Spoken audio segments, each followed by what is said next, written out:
Sé bienvenido a tu canal Megaforo. Iniciamos. Buenos días amigos, hoy les voy a hablar de qué ocurrió en México con los billetes, la moneda de curso legal durante la Revolución Mexicana. Toda una leyenda que se ha construido en torno a eso, a lo que se le llamó el fenómeno de los bilimbiques. En esa época, en 1910, cuando inicia el movimiento revolucionario en México, había también la inestabilidad, se tradujo también al papel moneda, a los billetes. Con la lucha armada, se retiraron de la circulación enormes cantidades de monedas metálicas y por si fuera poco, también existía un rechazo a los billetes de los bancos. En aquel tiempo había diferentes bancos, incluso los gobiernos de los estados tenían bancos, había bancos por toda la geografía mexicana y cada uno podía emitir sus propios billetes o papel moneda. Obviamente el del banco es un billete bancario. Igual hoy en día si tú acudes puedes comprar un equivalente, lo que sería un pagaré bancario que tiene un valor respaldado por cada banco. Hoy en día lo puedes hacer, pero no se le llama billete de curso legal moneda como en aquel tiempo sí era y sí se le consideraba de esa forma. Hoy en día es simplemente un pagaré bancario. En aquel tiempo los pagarés bancarios eran billetes bancarios. Existía esa posibilidad de emitir moneda por parte de los bancos. Esta situación en el país, en México, era compleja, pero todos sabemos que al inicio de la revolución el presidente era Francisco I. Madero y en febrero de 1913 el general Victoriano Huerta terminó con la presidencia de Madero, se colocó él como presidente y ahí terminaba la revolución. En ese momento Estados Unidos invade el puerto de Veracruz, apoya a las fracciones revolucionarias y continúa la lucha armada años. No quiere decir que yo apoye, aclaro, ni que apruebe lo que hizo Victoriano Huerta. Decididamente lo que él hizo está mal y nadie puede decir que fue algo bueno. Pero la continuación de años y años de lucha revolucionaria se debió a la mano de Estados Unidos a través de su invasión en 1914 del puerto de Veracruz y de los apoyos a los diferentes bandos. Recordemos que el ejército de Villa obtuvo armas por medio del apoyo de Estados Unidos. No había forma en que consiguieran armas los revolucionarios. En todo movimiento es necesario primero ver quién los financia y quién les proporciona las armas. Ahí podemos entender la naturaleza de todos los conflictos en el mundo. En cualquier lugar geográfico del mundo, nadie puede aparecer y de repente ya tener armas, porque son difíciles de fabricar, producir, transportar, y no cualquiera las puede producir. En aquel momento, el único país que podía fabricar ese tipo de armas era o bien Estados Unidos o bien México, pero solamente el gobierno central que tenía a su disposición las fábricas. Los revolucionarios no tenían fábricas, no se ubicaban en la Ciudad de México, no habían tomado control de la Ciudad de México ni en febrero de 1913, ni al inicio de la invasión norteamericana en Veracruz en 1914.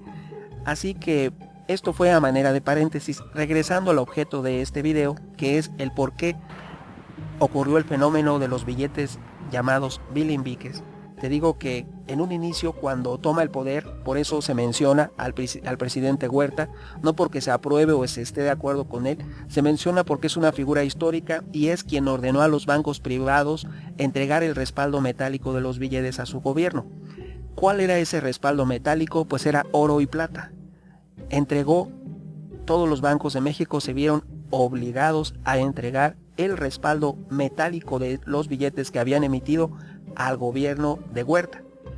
Y este a su vez emitió grandes cantidades de billetes sin ningún respaldo. Así el billete bancario también perdió su valor y el sistema bancario mexicano comenzó a caer rápidamente. ¿Por qué? Porque los billetes que se emitían no tenían respaldo alguno.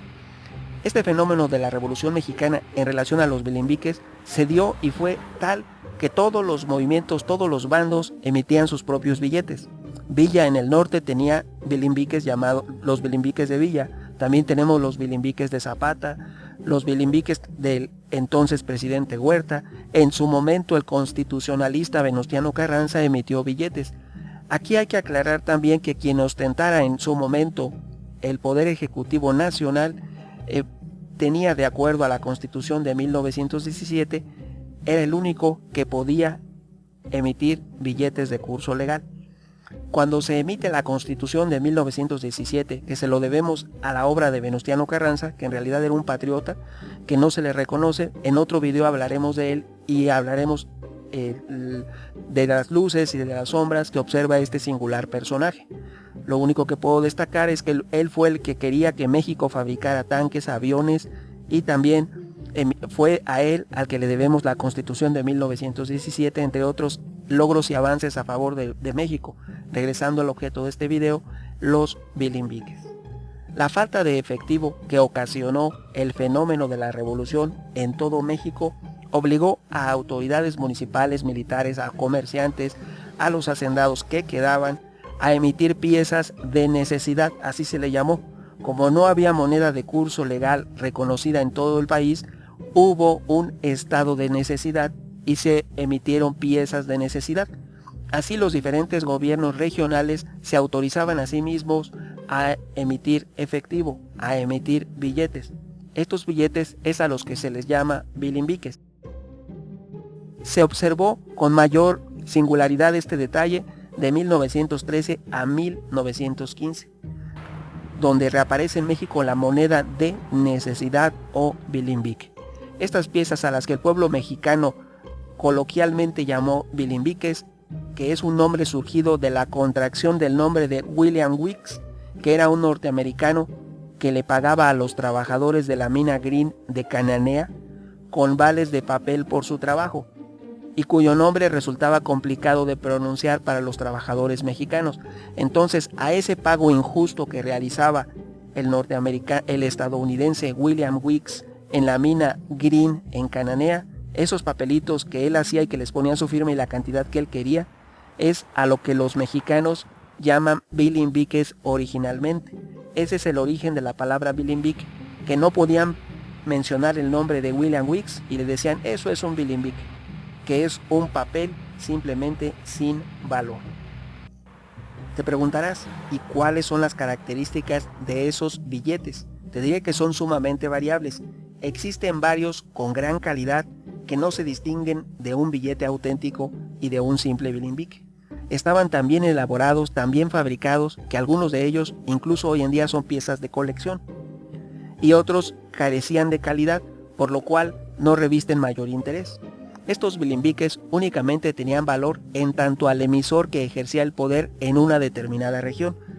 Si nos encontrábamos en la zona de influencia de los zapatistas de Emiliano Zapata, solamente en su región de influencia tenían valor los billetes zapatistas. Si nos íbamos con los villistas, solamente en la zona de influencia de Villa tenían valor esos bilimbiques. Y así sucesivamente en cada una de las regiones, de acuerdo al caudillo local o al gobierno de esa región.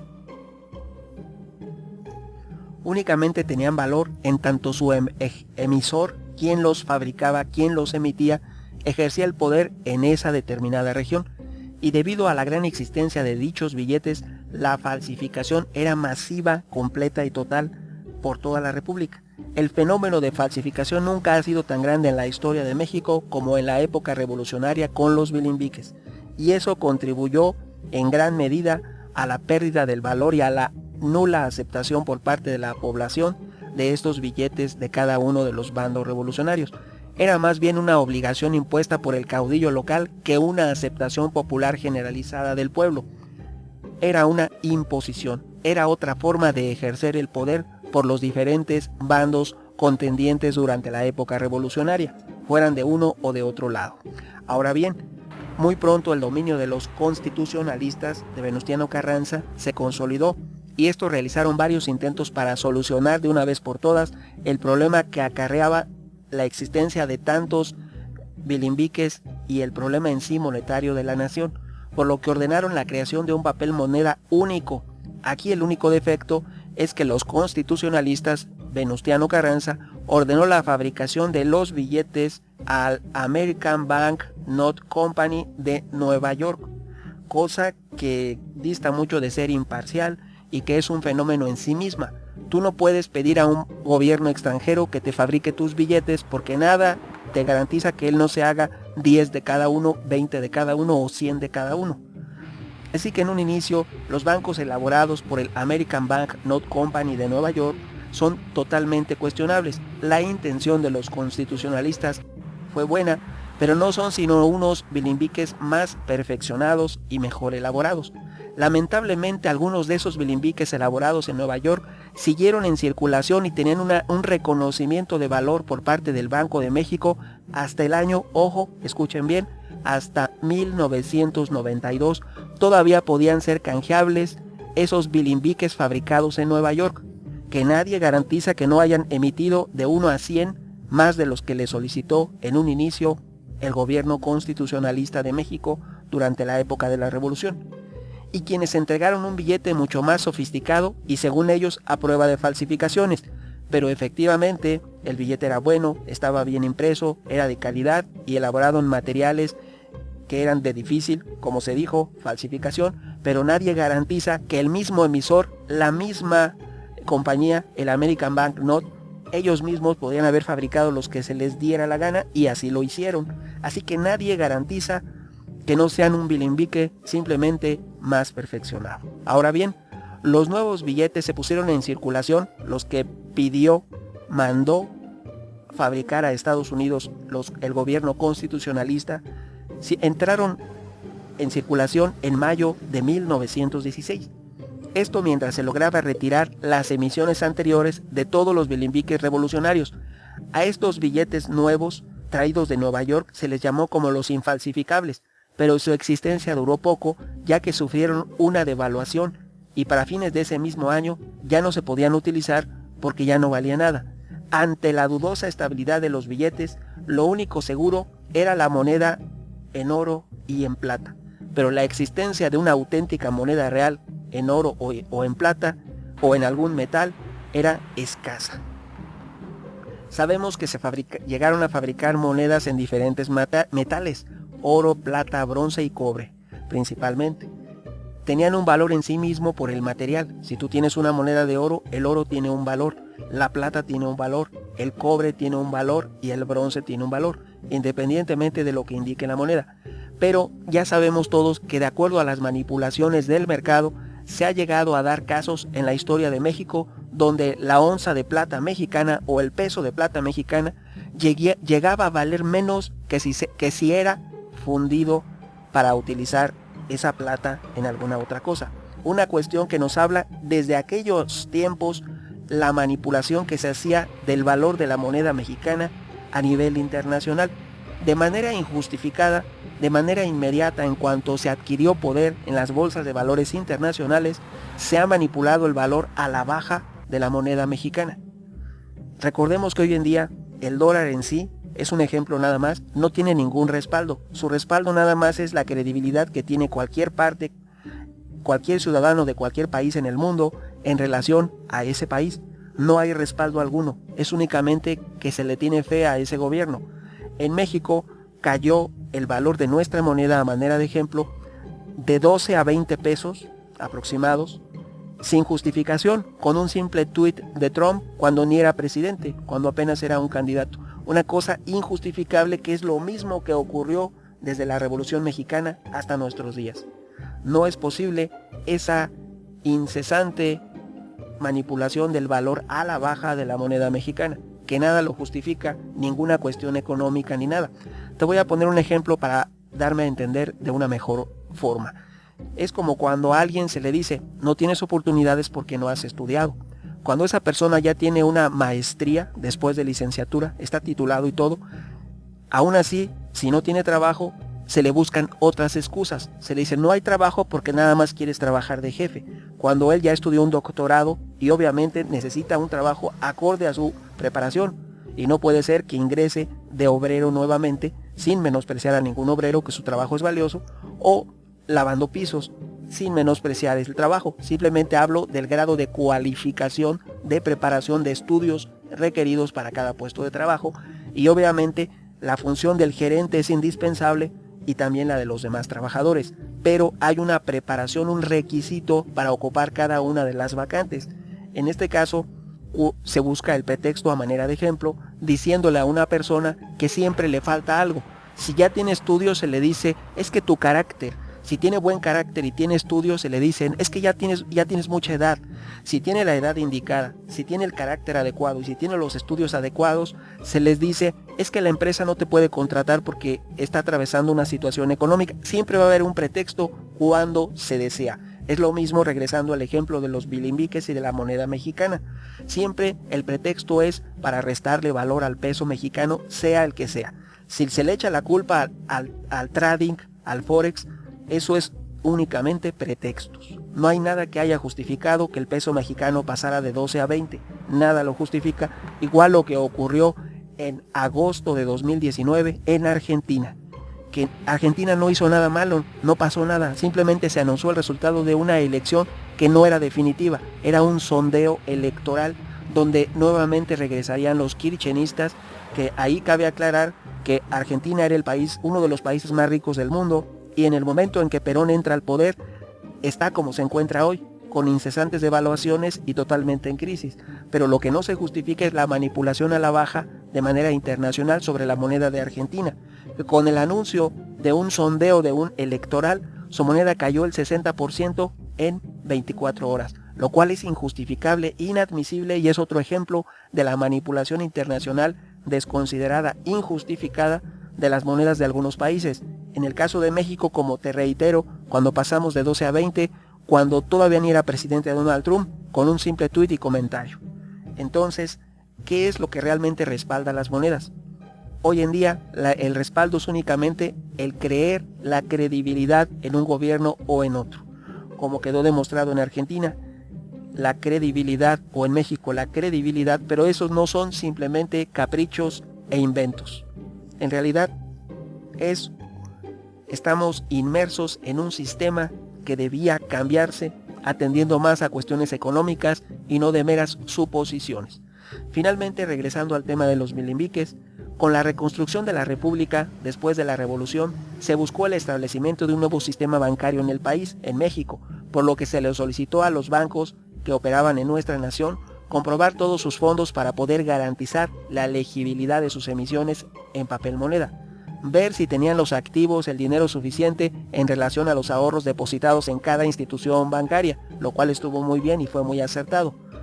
Los bancos lógicamente no pudieron justificar los depósitos que habían hecho sus ahorradores en relación al capital con el que contaban, y varios de ellos fueron declarados en quiebra y se les retiró la concesión que otorga el Estado para operar cada uno de esos bancos, que en su momento no pudieron comprobar que podían responder a los depósitos de sus ahorradores. Una medida acertada y viable que salvó la economía mexicana en esos años post-revolucionarios. De ahí se prolongó en febrero de 1917, recordemos que es cuando se emite nuestra Constitución. En el artículo 28 de la Constitución Política de los Estados Unidos Mexicanos se establece muy claramente que la emisión del papel moneda corresponderá a un solo banco, bajo el control gubernamental, es decir, que México tendrá un banco central. Desde 1917 hasta el día de hoy, el Banco de México es el Banco Central de la República, y fue entonces que para el 1 de septiembre de 1925 inició sus funciones de manera formal el Banco de México, y gracias a los esfuerzos presupuestales y la organización del entonces presidente de la República, aquí hay que reconocerle, a Plutarco Elías Calles. Recordemos que México fue un éxito económico después de la Revolución, al iniciar estos cambios como este del 1 de septiembre de 1925, que se lo debemos a Plutarco Elías Calles. De ahí hasta Díaz Ordaz, México observó un crecimiento regular y constante económico. El nivel de la población, la calidad de vida, todo fue para mejorar. México era una locomotora en auge y en desarrollo. Con la entrada de Luis Echeverría a la presidencia, inició el debacle mexicano, con la consecuencia de dejar la economía a como no la encontramos el día de hoy. Te diré que entre las afortunadas funciones del recién fundado Banco Central, que ocurrió el 1 de septiembre de 1925, se encontró con la emisión y la regulación de la circulación monetaria para restaurar, ojo, la confianza de los usuarios en el papel moneda mexicano. y a partir de entonces nuestro Banco Central garantiza que nuestros billetes y la moneda de circulación no sean bilimbiques. Opiniones habrá muchas. ¿Tú qué piensas? Tu amigo Megóforo. Hasta pronto.